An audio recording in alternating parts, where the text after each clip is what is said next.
सुनो बालकों, स्टार्ट करते हैं कि टाइप्स ऑफ डिबेंचर। अब क्या टाइप स्टार्ट करें हम लोग? Types of debenture. देखो, जनरली आपको ये जानना चाहिए कि डिबेंचर के कितने टाइप्स हैं।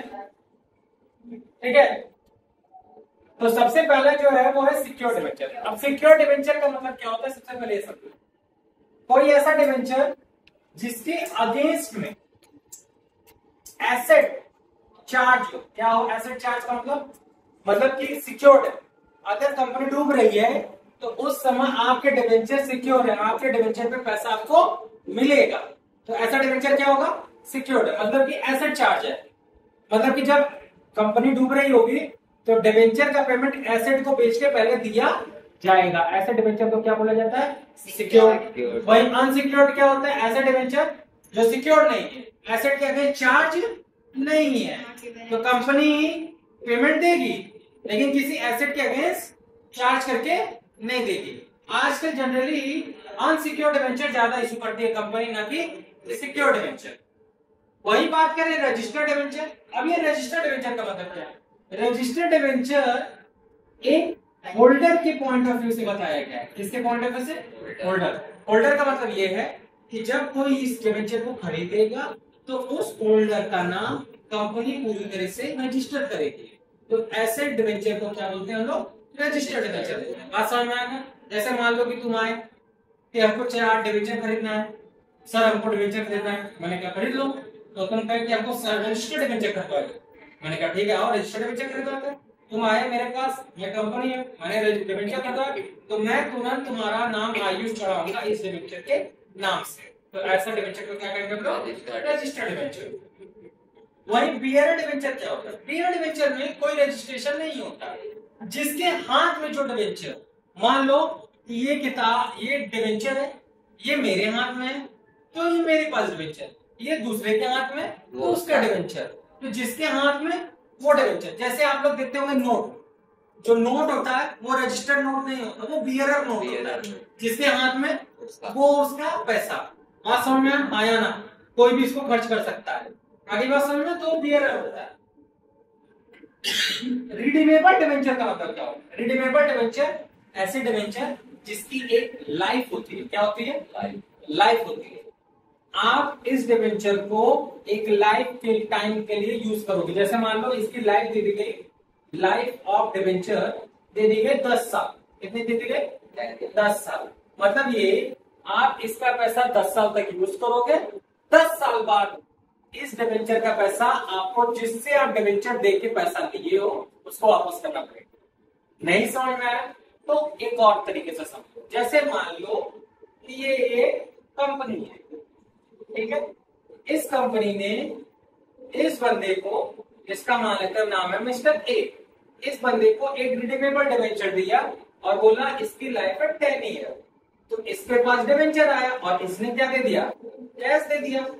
ठीक, 10 साल बाद ये डिबेंचर का पेमेंट कंपनी इसको वापस करेगी। अब कंपनी वापस करेगी पेमेंट और ये डिबेंचर होल्डर का डिबेंचर वापस हो जाएगा कंपनी। बात समझ में? तो इसको बोलते हैं रिडीमेबल डिबेंचर। रिडीमेबल डिबेंचर की लाइफ होती है, वहीं इररिडीमेबल डिबेंचर की लाइफ नहीं होती है। मतलब कंपनी जब तक चलेगी तब तक आपका पैसा कंपनी में लगा रहेगा।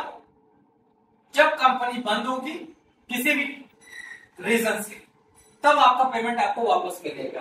अब एक चीज और बता दें, इंडिया में रिडीमेबल डिबेंचर इशू होता है, लेकिन इररिडीमेबल डिबेंचर इशू नहीं होता है। ये याद रखिएगा, ठीक है। और एक चीज और, कोई बताएगा लाइफ ऑफ डिबेंचर कितना है? अगर रिडीमेबल डिबेंचर इशू होता है तो लाइफ ऑफ डिबेंचर होगा कितना है? हाँ, कोई बताएगा? एनीवन? लाइफ ऑफ डिबेंचर, हाँ, लाइफ ऑफ डिबेंचर कोई बताओ, सोच के बताओ।